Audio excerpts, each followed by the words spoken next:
here's what happens when permafrost starts to thaw and melt.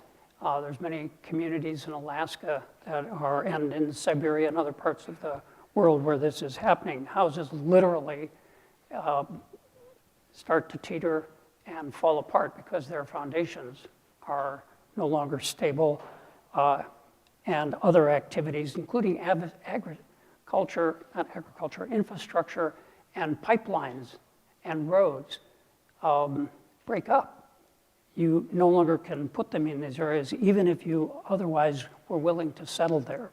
The totals that we found when we added up urbanization, land degradation, taking the coastal zone itself, the low elevation coastal zone, subtracting it out, and then on the right, roadways, the world's dumps, which as population increases, and no trespass zones are those places that are off limits because of war or because of, they're called nuclear exclusion zones. They're downwind of a nuclear accident, and they begin to really mount up over time, and more of them will surely come.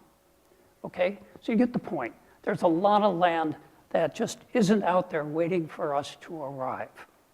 Certainly, from these nighttime satellite photos, it would appear that the amount of electricity that's being generated in Europe and in Central, in the Middle East, et cetera, looks like that's where the population is clustered and concentrated, but really not in Africa, except where? Where are you seeing it? Along the coasts, right? The coasts, what we've been talking about. And the continent is anything but empty.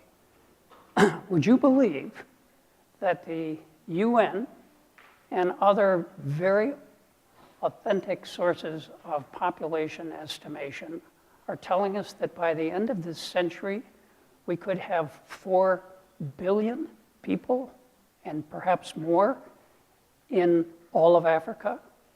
That's 1 in 3 people on the planet when we get there. The planet is going to change substantially. And one of the things that you want to keep in the back of your mind is that because so many people currently think that Africa is quote unquote empty, it's going to become a warehouse for refugees from other parts of the world. That's my prediction. But that's not the lecture today. Let's move forward.